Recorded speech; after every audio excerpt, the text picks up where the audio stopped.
Kegiatan CSR akan mempengaruhi citra dan reputasi perusahaan. Kita ketahui bahwa reputasi yang baik akan merupakan magnet yang menarik sumber daya bagi pertumbuhan kinerja perusahaan. Semakin jelas dan lengkap suatu rencana, akan semakin besar pula peluang untuk memperoleh perhatian dan dukungan dari pihak luar dalam segi keuangan yang melihat keuntungannya. Jesse Werner. Corporate Social Responsibility, dari dan untuk kita semua. Bersama saya Zakia Ambadar menuju masa depan yang lebih baik.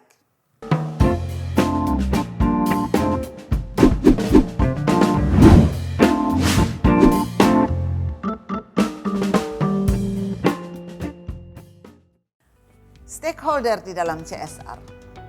Stakeholder adalah pihak pemangku kepentingan atau beberapa kelompok orang yang memiliki kepentingan di dalam perusahaan yang dapat mempengaruhi atau dipengaruhi oleh tindakan dari bisnis secara keseluruhan. Ada dua kelompok pemangku kepentingan di dalam CSR. Yang pertama, stakeholder internal. Yang kedua, stakeholder eksternal. Stakeholder internal adalah kelompok yang berpartisipasi langsung di dalam operasi usaha. Jadi merupakan kelompok yang berpengaruh langsung terhadap usaha meliputi organisasi, industri itu sendiri. Dari mulai pemegang saham, pemilik bisnis, direktur, para manajer, hingga para karyawan dan serikat pekerja. Sedangkan stakeholder eksternal meliputi konsumen, supplier, pesaing, investor, juga pemerintah sebagai pembuat regulasi yang juga mendapat manfaat dari keberadaan perusahaan. Misalnya dengan menarik pajak atau mendapatkan devisa jika perusahaan itu untuk ekspor. Tentu saja stakeholder yang tidak kalah penting adalah komunitas lokal di suatu daerah atau media. Jadi masyarakat secara umum. Dalam hal menyeimbangkan peran dan hubungan antar stakeholder itulah maka perusahaan harus memiliki tanggung jawab sosial atau yang biasa kita kenal dengan istilah CSR atau CSR, Corporate Social Responsibility. Para stakeholder atau pemangku kepentingan tentu menginginkan perusahaannya terus beroperasi dalam jangka panjang, terlebih lagi dalam hal memaksimalkan keuntungan. Beberapa contoh tanggung jawab sosial terhadap stakeholder atau pemangku kepentingan ini dapat kita jabarkan sebagai berikut. Yang pertama, bentuk tanggung jawab sosial kepada karyawan di dalam melakukan pekerjaan di perusahaan atau organisasi. Para pemilik perusahaan tentu harus memiliki tanggung jawab sosial pada karyawan seperti misalnya memberikan fasilitas yang nyaman, yang sesuai bagi karyawan mereka, memberikan gaji yang sesuai dengan perjanjian kerja yang secara tertulis dan tidak melakukan diskriminasi dalam hal apapun pada karyawan. Yang kedua, tanggung jawab sosial kepada konsumen. Jika dahulu kita sering mendengar pernyataan konsumen adalah raja, saat ini lebih banyak dikenal konsumen adalah mitra. Seperti pernyataan bahwa konsumen adalah mitra itu berarti perusahaan harus bisa menjadi rekan yang baik bagi para konsumen mereka lewat pendekatan CRM atau Customer Relation Management. Ini penting sekali, memastikan bagaimana kepuasan pelanggan itu memberikan manfaat yang baik dengan menjual produk atau jasa kepada para konsumennya dengan harapan adanya repeat order. Tentunya repeat order ini merupakan gambaran kepuasan dari konsumen.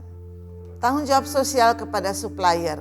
Kerjasama antara perusahaan dengan para supplier harus dijaga dengan adanya tindakan kejujuran misalnya dalam penetapan harga dan hak untuk menjual. Mengedepankan rasa toleransi agar tercipta hubungan jangka panjang di dalam bisnis.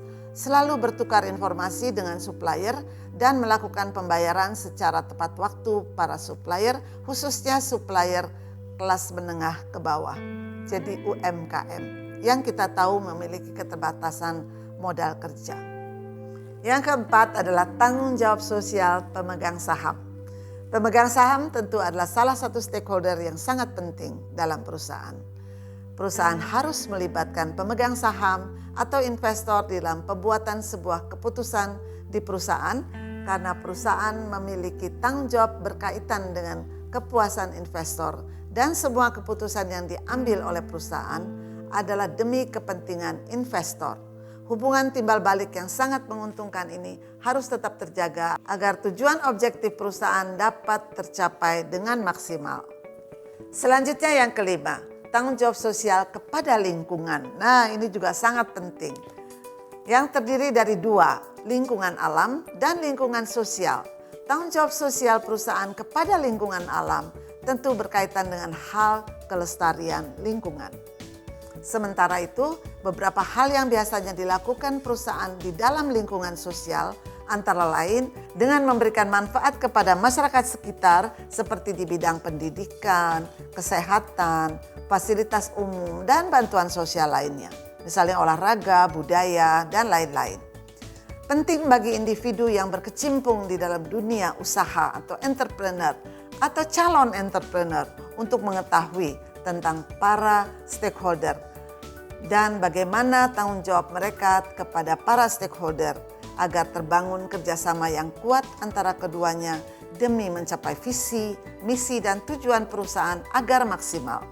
Kegiatan CSR memang sebetulnya merupakan tindakan sukarela yang dilakukan oleh organisasi atau perusahaan melampaui kewajiban hukum mereka, yakni dengan memberikan manfaat bagi lingkungan dan masyarakat. Dalam hubungannya dengan stakeholder atau pemangku kepentingan di dalam CSR, mengacu pada upaya dan tanggung jawab perusahaan untuk mengurangi atau menghindari efek berbahaya dan memaksimalkan dampak positif, juga didefinisikan sebagai alat bagi suatu organisasi untuk menyelesaikan kegiatan bisnisnya dengan berkontribusi secara langsung di dalam menyelesaikan masalah sosial dan untuk mencapai komitmen terhadap masyarakat, sehingga memungkinkan organisasi untuk tumbuh dan berkembang secara berkelanjutan. CSR adalah cara yang sangat efektif untuk mendapatkan keunggulan kompetitif, karena dengan begitu suatu organisasi memiliki keterlibatan moral dan etika. Stakeholder memegang peranan sangat penting di dalam kelangsungan hidup dan perkembangan perusahaan. Biasanya para pemangku kepentingan memiliki komitmen formal, resmi, dan kontraktual kepada perusahaan dan mematuhi persyaratan CSR di dalam kelompok untuk berkembang dan mencapai SDGs atau Sustainable Development Goal.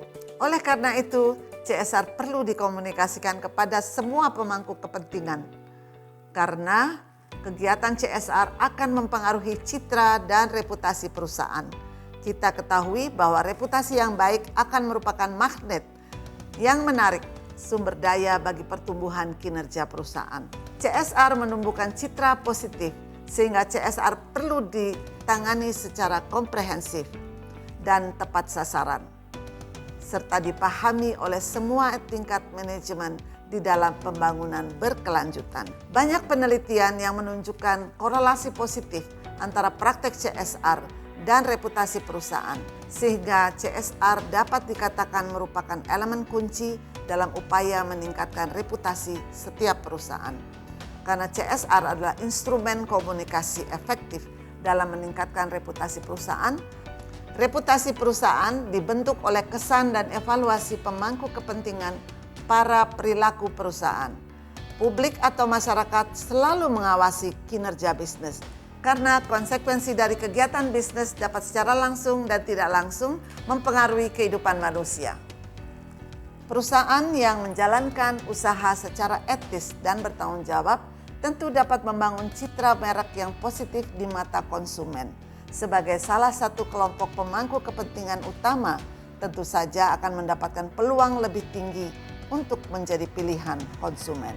Mari kita jalankan usaha secara bertanggung jawab dengan melakukan CSR dari dan untuk kita semua demi masa depan yang lebih baik.